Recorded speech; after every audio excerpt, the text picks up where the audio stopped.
لله والصلاة والسلام على رسول الله مقعيق واسقولي شافعي الدقالة وحان مثلا بيش سمودل وحانا كسعدا جيد كسمودل وحانا نهايشي منك جيد كسمودل أنيقو كو الله يوافك بيش سمودل ما أنت وحان قادنا النبض لبضي رير ولالها وحا ودحي ولحليي نبض بان قادناي عد كستا أو ميل كستا جوجتا أو لبضا بيلودا ha ogaadaan in ay beesha Samodal iyo beesha Awdaq ay qaateen nabad waxaan leenahay beelaha wax u dhaxay ee dhawaantan ka dhacay magaalada Gaarisa ilaa iyo dhankan huluuqo waa la xaliyay nabad baanan qaadanay tolkina waan ogeysiinaynaa insha Allah waxaan rabnaa dadka tolka inay nabadi aan qaadanay ay qaataan intaas ayaan ogeysiinaynaa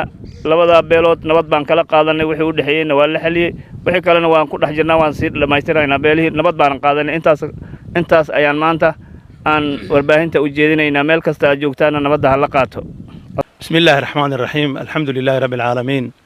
والعاقبة للمتقين ولا عدوان إلا على الظالمين وصلى الله على نبينا محمد وآله وصحبه أجمعين مقعيق وحسين إبراهيم برالة وحان كمدها علومدي وحكسوق القالسي أما ودي وحيالها دعي شقاقدها علومدي baan kamid ahay hawshaas maartay ka shaqeynaysay waxaan u jeedinaynaa inta maqlayso gudaha iyo dibadaba dhamaan waxaan u sheegaynaa waxyaabihii dhacay in laga nabday oo dhamaadeen maanta oo dadkii wax dhaxmaray ay ka heshiiyeen wixii la kala qaadan jiray ee nidaam ahaana ay mareen saadarteed waxaan leenahay dadka ku nool ama miyi ama tuulooyinka ama meel kasta oo kamid ah countigan iyo wixii ka baxsanbo arintaa way dhamaatay horeba col soo jireen ma ahayn accident bay ahayd dhacday hawshaasna way dhamaatay oo waa laga heshiiyay dadkii ayaga ahaa ee wax dhaxmaray intan meesha fadhida weeyo dad walaale ay horeba ahaayeen carab iyo ilkaab isqoon yar baa dhacay hawshaana way dhamaatay ilaahi ma artay wuu noo yasiray saas darteed waxaan rabnaa in nabadda la baahiyo dad baa iska jecel inay ay ma artay xumaanta baahiyaan xumaanta qofkii baahiyo xumaan buu ka heli wanaag qofkii baahiyana ajri iyo wanaag buu ka heli marka in hawsha la baahiyo oo meel walba la gaarsiiyo oo nin walba uu qaato waliba siiba ma artay dadka ma kasta ee dumarka iyo dhalinta aan si gooni oo la hadlaynaa in arinta ayada ay ku seexdaan oo ku soo toosaan meel la kuma geynayso maarta ay col dadkana meel ku kala tagay malaa dad wada dhashay weeyo marka nabadda hal la qaato intaasaan u sheegaynaa maarta inta maqlayso wajazaakumullahu khayran wassalaamu alaykum alhamdulillahi alladhi bi ni'matihi tatimmu salihat wassalatu wassalamu ala rasulihi alkarim sallallahu alayhi wa alihi wa sallam anigoo Xuseen Cabdullaahi Cabdi chairmanka guddiga culimada ee u istaageen ama u taagnaayeen nabadgelyada iyo ammaanka Gaarisa County waxaan ahaan kamid ahay culimadii sabab u ahaayeen arintan Ilaahay ka sokow inay maanta nabadan dhacdo ay hirgasho dhaxmartay khilaafka labada beel annagoo kaashanayno salaadiinta ogaadeen waxaan marka ogeysiinaynaa oo baaqaynaa meel kasta ay ummadda joogto ummadda islaamka ummadda Soomaaliyeed si gaar ahaaneed labadan beel inay maanta nabad dhacday guul dhacday heshiis dhacay alxamdulillah farxad tahay aanay ku soo toostay waqtigii casr ee guusha iyo nasriga Ilaahay u soo dejinay marka aad iyo aad aan faraxsanahay waxaana Ilaahay ka rajaynaynaa inuu Ilaahay naga aqbalo baaqa anaga maxaa weeyay nin kastaaba saacadan laga bilaabo nabad ku siixo nabad ku soo toos iyo calool fiyoobe nin kastaaba guriga iyo xoolahaada ku noqo nin kastaaba wanaaga far oo xumaanta reeb wixii maaragtay Ilaahayna subhanahu wa ta'ala hala baryo sidoo nooga qaaday aafadan maanta inuu mar dambe nagu soo celinin marka baaqa anagu maxaa weeye waa nabad weeye waa guul weeye alxamdulillah Ilaahay ama had iskale subhanahu wa ta'ala marka nin kasta halis gaarsiyo meel la joogo بلد يا باديبة إسقارسية بارك الله فيكم وجزاكم الله خيرا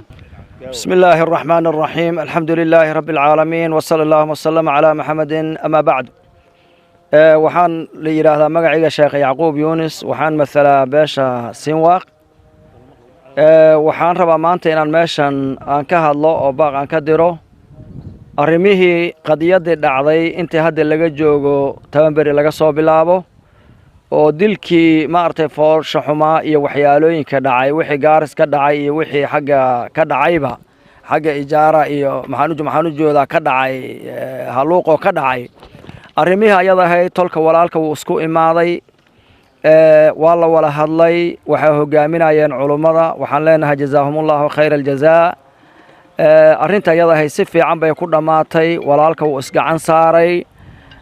sabeena la isku xiray waxyaalooyinkii u dhadhaxeeyayna insha Allahu tacaala way dhamaadeen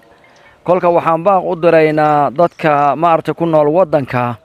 iyo meel la arkaba ku nool dadka wadanka aan ku noolay inaan ogeysiino nabad inay dhacday dadka ku nool maartay wadankan Garissa County ee labada qoys ka koobanna ayakana inaan u sheegno dhibaatada way hartay dadka walaal weeyo wuu wala dhashay wixii xumaata damacsanaa xumaatada inuu joojiyo wixii kalena wanaaga in lagu sii dadaalo macnaha inaad ogaatiin dadka walaalka waa ka maanta isla fadhiya wax ka maqanna malaha meesha lagu sharayna waa FTC ma sha Allah si fiican bay ku dhamaatay si fiican ayaa lagu wala hadlay walaalayaal waxaan idin leeyahay idinka isuraynin idinka walaal leh maadaama annakii nabadgelyadii aan kala qaadanay oo walaalihii maartay marka hore waxba iskuma qabin ilaan walaal dadka inuu yahay waxa lagu ogaadaa had iyo jeerba waxba dhaxdhici la isku deegaan baa la yahay carabka iyo ilkaha isqoomaan kol hadii la isqoomayna qoonti way baxday waxaan inaga codsanaynaa maartay wanaag iyo maciisho wanaagsan lagu wala noolaado sidii marka hore lagu wala noolaa in lagu wala noolaado insha Allah taala baaqasan gaarsiinayna waxaan leenahay waa nabad wajazaakumullahu khayral jazaa shukran bismillaahir rahmaanir rahiim magacayga waa Uwaas Ismaaciil Ibrahim Cabdullaahi anigoo ku hadlayo ergada ogaadeen oo ku saabsan arrintan ku lug lahayd oo culimada kala shaqeynaysay afkooda anigoo ku hadlayo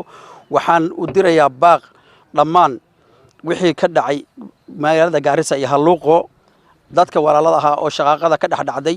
oo aadna aga xumaynay xaqiiqatan yaan baaq u dirayaa baaqaas aan u diray waxa way waan la heshiiyay nabad baan ugu baaqaynaa nin kasta oo meel kasta oo joogo oo ka joogo ama Garissa joogo ama haluuqo ha joogo ama inta u dhaxaysa joogo